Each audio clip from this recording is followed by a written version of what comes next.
कभी किसी भी कैंडिडेट को हेल्प किया इस तौर पे कि उसके पास पैसे नहीं है बट वो फंसा हुआ है कहीं? Have you ever helped that very kind of? Often. हाँ। देखिए, प्रोफेशन जो है, that's why I call this profession as a noble one. जिनके पास आपको देने के लिए फीस है, if they are hmm. Paying good amount of the fees also, then hmm. Okay, they are welcome. Hmm. But कोई ऐसे रहते हैं कि जिनके साथ बहुत कुछ हो चुका है, बहुत कुछ खो चुके हैं वो लोग, हम्म। और आज आपकी फीस भी नहीं दे पाते। हम्म। तो जेन्युइन रीज़न है, you have to work for them. और ग्रेट। ये अच्छा लगता है काम करके। देखो, काम करके पैसा आना, ये तो बात होगी कि ठीक है, ज़िंदगी ये गुजारनी है या हम्म। अच्छे से चलानी है। लेकिन काम करके अच्छा तब लगता है जब आप किसी के लिए सच्चा काम करते हो। कोई एक स्टोरी जो आपको याद हो इसी के दौरान, से अगर आप बता सकते हैं? बहुत सारे लोग हैं जिनका काम करके सच में अच्छा लगता है।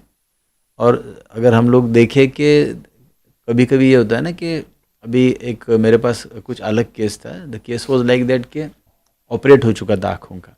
हम्म। ऑपरेट करने के बाद वॉज अ यंग बॉय, एक 6 स्टैंडर्ड में पढ़ता था। आँखों का ऑपरेशन होने के बाद उसको आफ्टर द ऑपरेशन प्रॉब्लम हो चुकी है। उसका जो आईसाइट है वो वीक हो चुका था, और ऐसे आँख से पानी आना या कुछ बाकी के प्रॉब्लम्स, तो मेडिकल रीजंस थे। That was a case of medical negligence. जब डॉक्टर के पास इन लोगों को गए तो they were very poor people, और डॉक्टर ने तो बोल दिया कि देखो, आपने तो ऑपरेशन की भी पैसे नहीं दिए, फिर भी मैंने ऑपरेशन कर दिया, तो अभी मेरे पास नहीं आना है, और उनको हकाल दिया वहाँ से। सो वो बच्चा जिसकी उम्र 6 साल है, जिसके आँख से पानी बहना चालू हो चुका है, उसकी पूरी लाइफ जानी है, और उसकी विजन ब्लर हो चुकी है।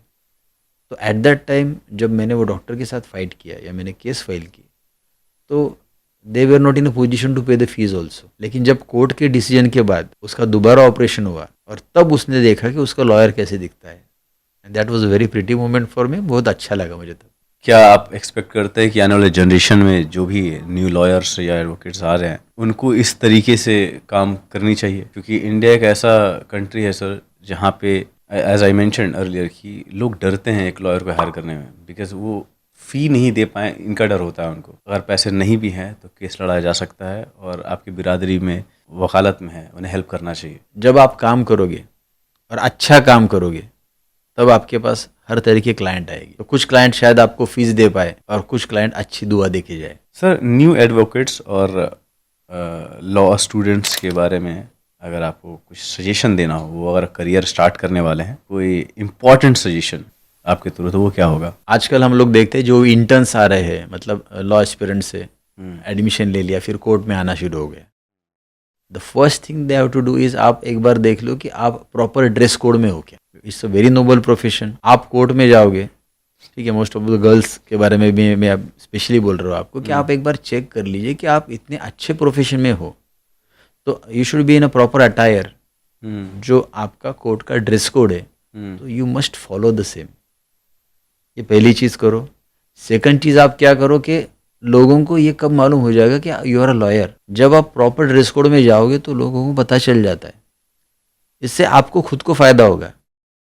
अगर आपको कोई मूवी देखना है या कोई सीरियल देखना है, और एडवोकेट का कैरेक्टर है, वकील का कैरेक्टर है, आपको कैसे दिखाते हैं वो लोग? वो ब्लैक कोट में दिखाई देगा, ब्लैक कोट में है दिखाते ना? तो वो ब्लैक कोट पहन के इसलिए निकलता है बिकॉज पीपल शुड रिकॉग्नाइज कि यार ये लॉयर है। जो न्यू लॉयर्स है या जो न्यू कमर्स है, तो वो एक चीज़ ध्यान में ले ले कि you have to show that you are a lawyer.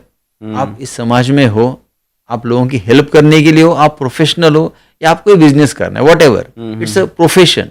तो आप ड्रेस कोड प्रॉपर होना चाहिए, वेरी फर्स्ट थिंग। घर से बाहर निकलते वक्त लोगों को ये मालूम होना चाहिए, योर नेबर शुड नो, अरे ये लॉयर है, वेरी फर्स्ट इसेंशियल, आप ये करो। सेकंड ऐसा है कि आप सिर्फ लॉ के बुक्स पढ़ोगे तो होगा नहीं, या सिर्फ लॉ के वीडियोस देखते बैठोगे तो भी होगा नहीं। आपका जनरल नॉलेज बहुत अच्छा होना चाहिए। आपके यहाँ पे क्या हो रहा है, गवर्नमेंट में क्या चालू है, लोगों को क्या प्रॉब्लम्स है, एक्चुअल समाज में क्या हो रहा है, सोसाइटी में कौन से हर्डल्स है, ये आपको मालूम होना चाहिए। So you should have a strong library. और यहाँ पे लोग तो पढ़ते नहीं है, तो मैं बोल लेता हूँ ठीक है, पढ़ो मत, ठीक है, किंडल सुन लो भाई, ईयरफोन्स डाल के भी सुन लो, लेकिन कुछ अच्छा सुनो, अलग अलग टॉपिक पढ़ो। आप रामायण पढ़ लो, महाभारत पढ़ लो, भगवद गीता पढ़ लो। ये जो चीज़ें हैं, ये चीज़ें आपको लाइफ के बारे में सिखाएगी। ये चीज़ें आपको ये सिखाएगी कि आपको क्या करना है, क्या नहीं करना है।